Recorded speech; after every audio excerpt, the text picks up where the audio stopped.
Good morning, everyone. It's Friday, June 16th. This is Spartan News. I am Spartan.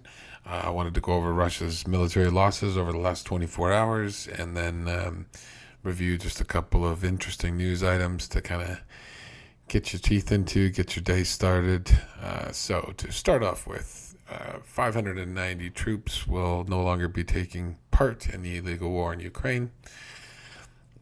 16 armored personnel carriers, 13 vehicles, 10 tanks, which is a nice little uptick again. It's above average. And looks to be exposing some of Russia's more, I would say, important armor, important assets. There was a real lull for a while there where there was no really offensive going on. And I think Russia was husbanding their tanks for the big battle ahead. Well, now either Russia's pushing them out and or the Ukrainians are finding them. 19 artillery pieces, which is great. That's ticking up. 24 UAVs, which is quite large, and 2 MLRS, and still sitting on one Kerch bridge. And if you look at the total down here, came so close. Tomorrow's update will break $66 billion in estimated Russian losses. So there you have it. As far as interesting news items, so I wanted to start off with this one's an interesting one. So Cyril Ramaphosa, the president of South Africa, arrived in Nemeshev railway station, Ukraine, yesterday to visit with Ukrainians. Why is this important? Well, South Africa is one of those sort of fence-sitting Russian allied countries. They're part of the BRICS coalition, which is Brazil, Russia, India, China, and South Africa. So we've already seen Ukraine interact with Brazil on and off. We've seen, obviously, China have a bit of a failed peace plan that they proposed, and that got kiboshed pretty quick as far as being really one-sided, even though there was some generic language in there that did apply. And then you've seen the Chinese send around kind of an ambassador, if you want to call it that, to basically start working on Peace Plan 2.0 from a Chinese perspective. So it's good that and Ukraine has open arms. They will deal with just about anybody, I think, except for Russians, when it comes to engaging and peeling away Russian support.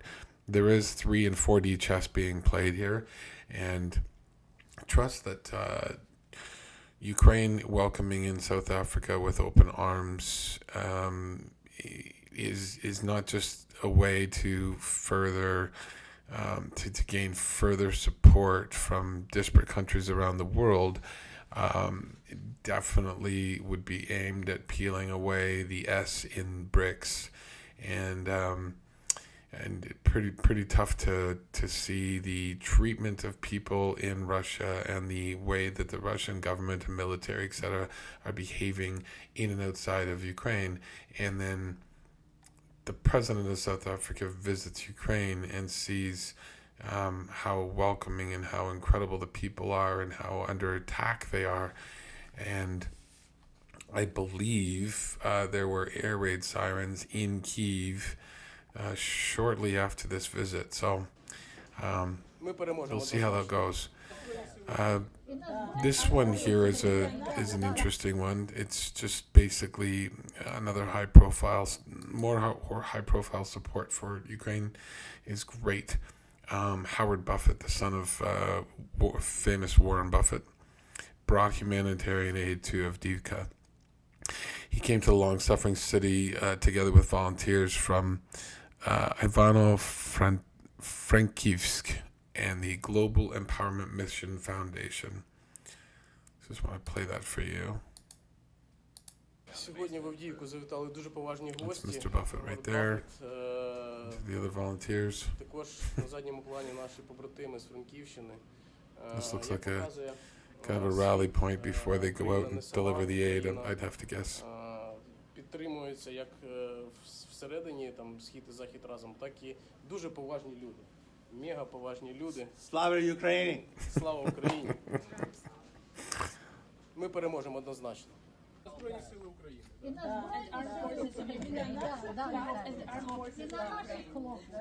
Well, you know, you have, nope, I don't mean this politically. No, I don't mean this politically. Да, є таке. But you have a very strong president Но у нас очень сильный президент and a very, very strong first lady. и очень сильная первая леди. Yeah. Your first lady is the best in the world. Наша первая леди лучшая в мире. Amazing. Yeah. This is true. They say that this is true. Yes, But I just want to say, I really admire your commitment to stay here and your courage. Вовар очень восхищается вами, вашей мужественностью.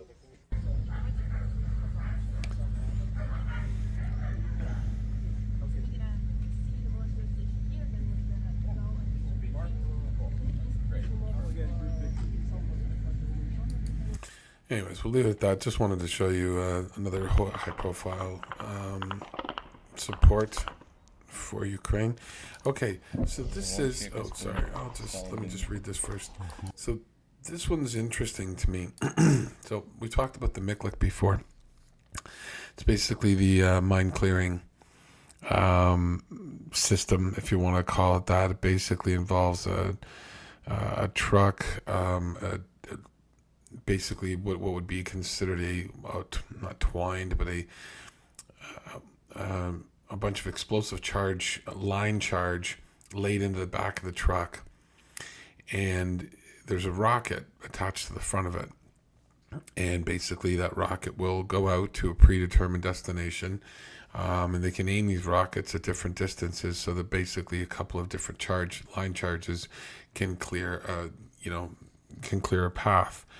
And it's over 18 meters wide and well over 100 meters long. The path that it clears basically lands on the ground. High explosive, concussive charges that will basically blow up any anti-tank and anti-personnel mines that are in the ground. It's the shots ahead of time that are interesting.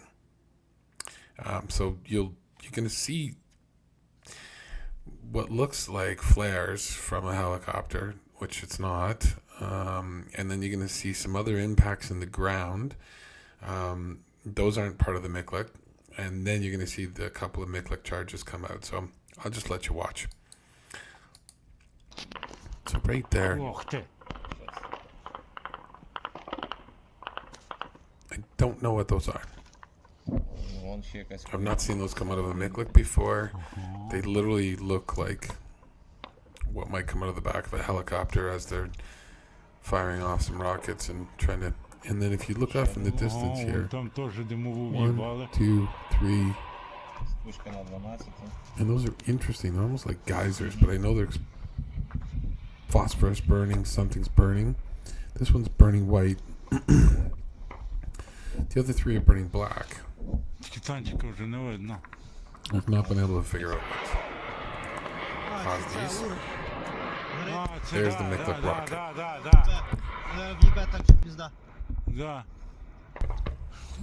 So the rocket lands, it allows the line charge, which you can't see behind it, to land, and then it blows.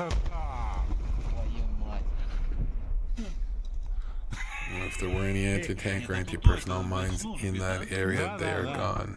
Now you're going to see a second one. You're going to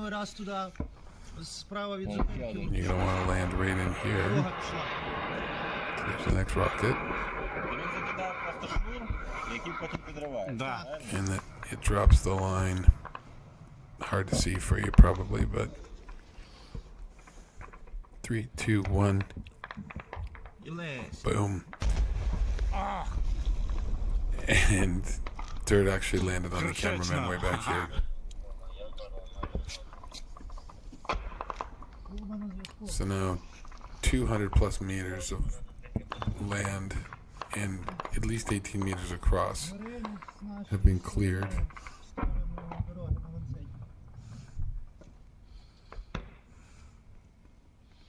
And would be safe to travel on.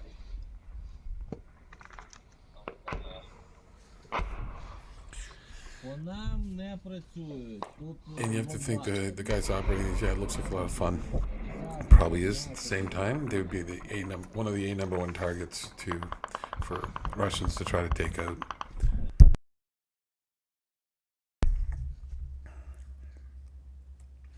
Here you go. Oh yes. So they've opened up a new drive-through in Ukraine.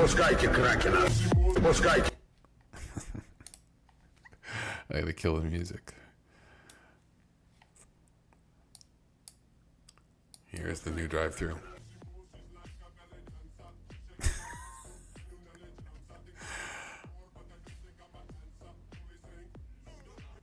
And pose. So that's a BMP-2. That's basically their overnight hiding place for the BMP-2. So it's not going to get hit by drones or. 5 Russian soldiers were rescued by the Ukrainian army, having blown up the Kakhovka Dam. The Russian command did not consider the lives of its own personnel. Dozens were cut off from large areas of land flooded positions of the Russian army in the Kherson region. So 5 Russian soldiers, again, rescued by the Ukrainian army.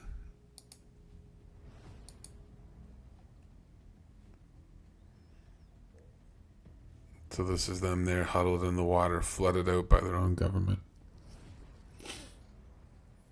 The Ukrainian army's got to come in and make sure that they're not armed, it's not a trap.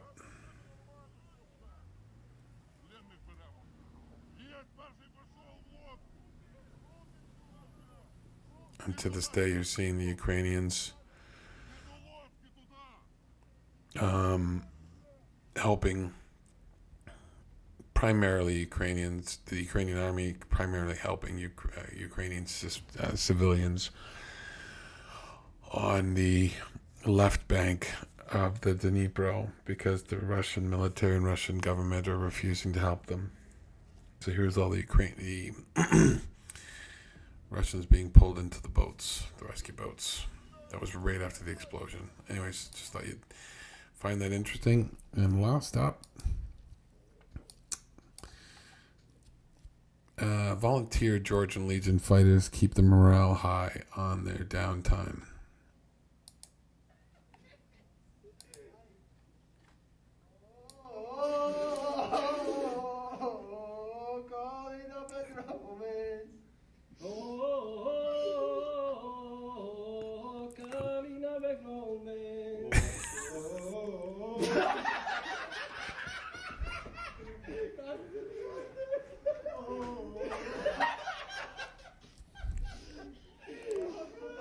I'm not sure how we landed on Lady Gaga.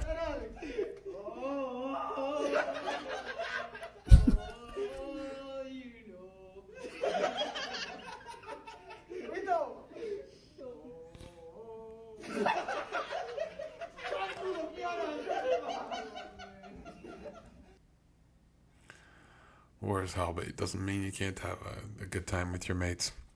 Anyways, that's it for today. Love Ukraine. Have a great day. We'll talk soon. Goodbye.